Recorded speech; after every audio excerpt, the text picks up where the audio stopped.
Going on 2 weeks ago, the sequel to Ghost of Tsushima, Ghost of Yotei, released to market as a temporary exclusive on PS5. I've just recently completed the game, a few days ago, having stormed through the entire story and along with numerous side activities completed, most of them being bounties, and with most of the upgrades having been acquired. Just to get this out of the way immediately, is Ghost of Yotei a good game? Yes. It's a strong, solid, third-person, open-world, narrative-driven action-adventure that one would expect to come from a PlayStation first-party studio. However, the important question with this isn't whether or not Ghost of Yotei is a good game, but rather why it's good. The game is good despite itself, meaning it's good to a fault. It raises a very important debate about Sony's formula, which is a critique on the brand of PlayStation itself, along with a critique on AAA games in general. You see, Ghost of Yotei may be good, but the reason it's good has everything to do with it being a straightforward copy-paste job, a clone of its predecessor. There's a reason why I didn't make a video on this game when Sony released the State of Play that focused its presentation on Ghost of Yotei, and it's because I saw then what I see now. Before the game released, while I was playing the game, and my thoughts on it in retrospect after having completed it, Ghost of Yotei literally is just a clone of Ghost of Tsushima, repackaged and resold to you for full price. Now, some may be asking, what do you mean? There are new things in this game that separate it from Tsushima. Well, I beg to differ. There are new things, new elements that were inserted in here, yes, but none of them drastically change the experience to where it feels like it's something fresh. What do I mean? I'm talking about things like the campfire minigames, which are only good to experience twice, if that. After that, you can conveniently just use the skip option that the developers at Sucker Punch put in the minigame because they know players don't want to do this over and over again, which is a reflection of how boring it is and how much time it wastes. I'm talking about things like being able to switch from the present to the past to learn more about the main character, Atsu's backstory. This is interesting the first time you do it, but after that, it becomes more and more tedious every time it pops up on screen. The feature is pointless because Atsu's backstory and her motivations are clearly explained at the very beginning of the game.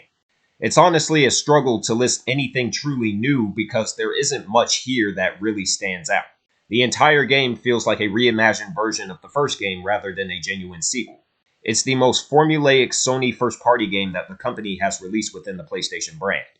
Even in this generation, Ghost of Yotei fails to truly separate itself apart from the first game in a way that feels like the game has justified its own existence. If you look at some recent PlayStation first-party sequels dating back 5 years and compare them to the predecessors, you'd see a much larger, much more significant difference in the comparisons. Just looking at a few examples. The Last of Us 2 saw significant improvements with its combat system, ensuring that no two encounters played the same across any playthrough. The game had a much darker tone compared to the first game, both thematically and gameplay-wise. There were new enemy types, new weapons, new support items, and a refined focus on stealth. Horizon Forbidden West had a revamped combat system that was similar, but ultimately different from the first game. There were minor improvements to the climbing mechanics. There were new weapon types, new enemy types, new mounts, including the incorporation of a flying mount, and the game's approach to difficulty was very different from the first game. God of War Ragnarok saw massive improvements to its storytelling compared to God of War 2018. The boss fights were significantly better than the ones in the first game. The pacing was far stronger than it was in the last entry. There were new enemy types, a new weapon that wasn't in the first game, a new playable character was introduced with Atreus. Overall, it was a much better game from the first one, but it felt like a true sequel. Spider-Man 2 saw some of the best changes out of any PlayStation first-party game this generation. Web-slinging was further refined in this entry compared to the first game, even over Miles Morales. A gliding mechanic was added with the addition of the web wings. New combat abilities were added. A dual protagonist character switch mechanic was included. New enemy types, gadgets, costumes, abilities, improvements with traversal, and more were added. While the game didn't try to reinvent the wheel, it succeeded in feeling like a genuine sequel to the first two games. Ghost of Yotei, by comparison with each of these, just feels off. This game feels more like a fancy expansion pack of Tsushima rather than a true follow-up to the first game. Between the traversal, to the combat, to even the story, all of this was done already in the first game. Some may want to argue about the combat system in rebuttal to what I'm saying. Like, they added new weapons. What do you mean that this game doesn't do anything new? Well, yeah, they added new weapons, but if you pay attention closely, they removed the weapons stance system from Tsushima, or rather, they just implemented them in a different coat of paint.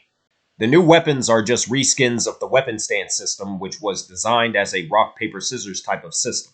Just like the weapon stance system from Ghost of Tsushima, the quote-unquote new weapons of Ghost of Yotei corresponds to a specific enemy type.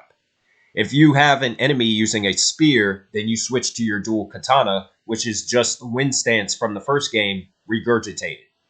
If an enemy is using a katana, then you use your katana. This is the stone stance from the first game, regurgitated. If an enemy is using a shield, then you switch to your kusarigama. This is just the water stance from the first game, regurgitated. If you're facing a brute, then you switch to your odachi. The odachi is just the moon stance, regurgitated. The new weapons are just literal reskins of the weapon stance system from the first game. They don't drastically change how you interact with the combat system. In fact, they don't have any impact in how different the combat system is from the first game, which is a problem because Ghost of Yotei is a sequel and not an expansion. There is a greater difference in the quickfire weapons and other combat mechanics compared to the one seen in the first game, but even that is limited. The kunai, various bombs, fire weapon enhancement, rage system, horse tackle, all of these things were in the first game, and there's almost no difference in any of these options in the second game. The only thing that's truly new that they added are the rifles, but even those are severely limited due to ammunition and the time period the game takes place in. Not to mention, it's not a shooting game in the first place. Certain mechanics like the standoff system and the rage system were somewhat expanded, but they still play the exact same way as they did in the first game. So, what's new here? The parry system is the only part of the combat system that was changed, but it's made worse because the game only reacts to enemy animations instead of the glowing light on the enemies signaling a button pressed by the player. This makes it so most of your parries are straight up ignored, which leads to a great deal of frustration. I don't understand why the combat is so fucking bad in this. Participated in some of the abuse, and it is her conduct for which Something's not right. Because when I press the fucking button, the fucking game will not respond for the parry. The window is so small, it's like I'm playing a fucking Souls game. I don't like this combat system, dude. It's like it's worse than the first game, but I remember the first game having the same fucking problems. Like, it has all the fucking elements it needs to be great, but the responsiveness sucks. It's terrible. I press a button, the parry, shit is ignored, so what ends up happening, I end up getting hit and pummeled over and over again, and there's nothing I can do about it. And you have enemies that attack simultaneously, don't even give you any breathing space. you're only treating this. I thought I was going crazy until I saw a thread online of other players echoing the same complaints about the parry system on Reddit. I then realized that the game really only responds appropriately with the parry system if you set the difficulty to custom and lower the parry window down to easy. This, in a way, ruins the combat system because it makes everything too easy. But if you raise the parry window difficulty, then the game becomes an unresponsive mess. That's just the combat system. The exploration, the side quests, the side activities, whether they be the bounties, the shrines, the fox dens, etc., all of these things were in the first game, and they are no different in Yotei than they were in Tsushima. The stealth has been expanded, but there's nothing in the stealth that's been drastically improved. Even the movement still feels stiff to some degree, just like it did in the first game. So I must ask, again, what is new here? Some may say, well, what about the story? The story is at least different, isn't it? Not really, no. The entire game from start to finish is yet another revenge story where the protagonist abandons their quest for vengeance in favor of a path of redemption. First of all, it's not like Sony didn't just release a game just like this 5 years ago. And that game also had a female protagonist and was also a sequel to a major first-party PlayStation IP. That just so happened to also get a remaster just last year and a PC port of that same remaster earlier this year. But if you look at the history of PlayStation, the brand has been releasing games with revenge stories for the past 2 decades now. From the older God of War games, to The Last of Us 2, to this. Hell, next year, Sony's biggest first-party game, Marvel's Wolverine, if you know about the leaks, like I do, and you know everything about the story, like I do, that game starts off as a revenge story and turns into a story about redemption. Sony just keeps releasing the same game over and over and over again, repainting it and calling it new. IGN just released a brilliant article about this, criticizing the company for the very thing I'm talking about, and they're right. For the people that want to argue these points I'm making about Ghost of Yotei and the PlayStation brand as a whole, I want to bring this conversation into greater perspective before I close this video. Recently, there was an article about a survey that was conducted by Circana, which revealed that more than half of all players, roughly 63% of video game players in the United States, only buys 1 to 2 video games per year. Only 14% buy a new game each month. I provided greater detail of this in the post section on my channel. This is fucking critical information that everyone should take note of and digest. So, why is this important? Well, I'll put it like this. I was talking to a good buddy of mine recently, a few days ago, a coworker. This is a very smart individual, great guy, has a lot of money to spend. We got into a discussion about video games. I was telling him that I was playing Ghost of Yotei, and he told me that he only buys maybe 1 new video game a year. This genuinely interested me hearing this. I asked him why. His response summed it up perfectly as to the point I'm about to make. He said, I only buy maybe 1 new video game a year, and I spend more time and money on indie games because all AAA games are just a clone of something I've already played. As I was standing there talking to him, I thought, you know what? He's right. Some of the games that I've covered this year alone, specifically Chronos the New Dawn being the one that comes to mind immediately. That game is just Dead Space reskinned. It's literally just a worse version of Dead Space. Why would anyone spend full price on that game with that kind of mindset, which is an appropriate mindset to have? I'll give you another one. Final Fantasy 16. That game was just a worse version of Devil May Cry. It wasn't even a real Final Fantasy game. Why not just go and play the real thing for less money than what Final Fantasy 16 sold for initially? Ironically, neither Chronos nor Final Fantasy 16 sold a massive number of units.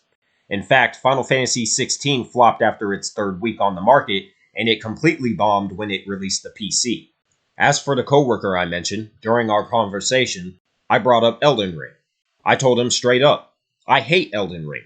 With a passion. And I said the reason why is because it's just Dark Souls again. From the animations, to the graphics, to the combat system. Everything. It's the same fucking game that From Software has been making for the past 15 years.